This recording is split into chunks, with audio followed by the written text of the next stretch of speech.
Good morning, students. How are you all? I hope you all are keeping well at your home.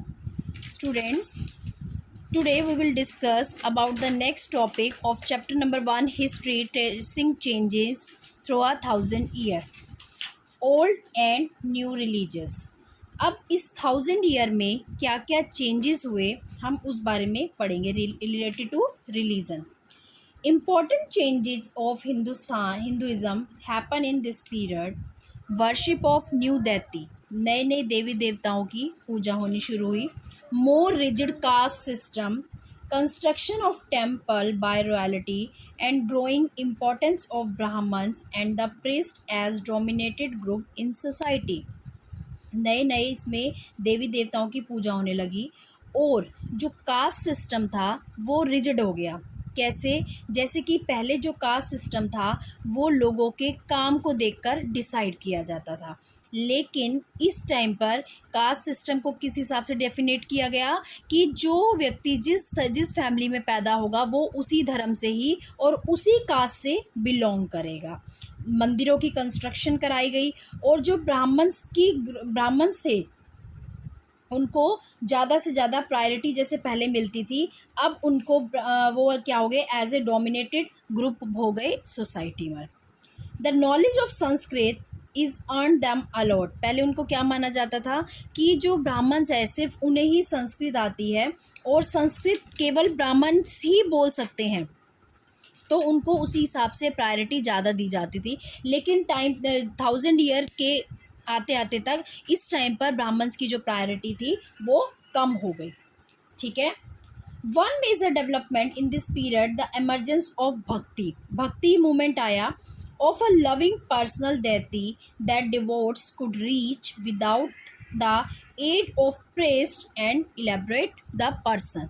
इसमें क्या था? Elaborate rituals. उसमें क्या था कि जैसे कि पहले कहा जाता था कि अगर आप भगवान तक, यूनिवर्सल सोल तक पहुंचना चाहते हो तो आपको ब्राह्मण्स की ज़रूरत पड़ेगी. लेकिन अब भक्ति मूवमेंट क्या कहता है कि अगर आप भगवान की पूजा करते हो तो आप उसी सच्चे जो आपको भगवान है, भगवान की प्राप्ति हो सकती है. यानी कि आपको एक एक्चुअल जो सोल है उसकी प्राप्ति हो सकती है.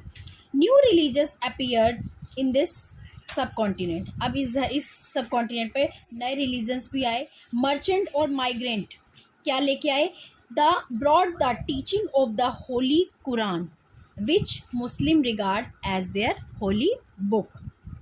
Many rulers were patrons of Islam and the ulama. उलामा क्या होते हैं? जैसे हिंदू धर्म के जो लीडर्स होते हैं, मोमडन्स के जो लीडर होते हैं, उनको उलामा कहा जाता है.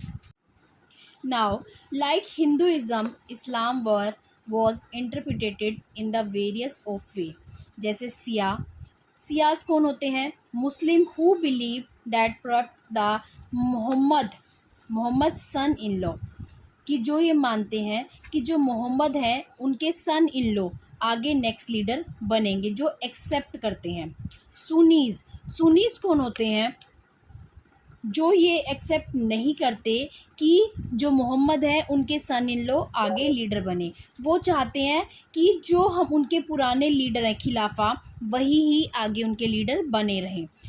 And of the community and the succeeding khilafas. Now also difference between school of law कौन कौन से होते थे? Hanafi and Shafi. Now the thinking about time and historical period. जो टाइम है उसको किस तरह से पीरियड्स में हिस्ट्री के पीरियड्स में डिवाइड किया जा सके. Changes in social and political and economic order over a large span of time is studied by dividing into time in the large segment called period that shared some characteristics. British historian divided Indian history into 3 parts. जो British थे उन्होंने Indian history को 3 भागों में divide किया. कौन कौन से? Hindu, Muslim and British. This was done basically upon the religions of the ruler. This history we will discuss in the class 7th। हमने क्लास 7 में डिस्कस किया है, जैसे कि इस टर्म्ड एज मेडिवल पीरियड। जैसे कि मेडिवल पीरियड मीन्स मिडल का period. It is constructed by modern period. Modernity carries with a sense of material progress and intellectual advance.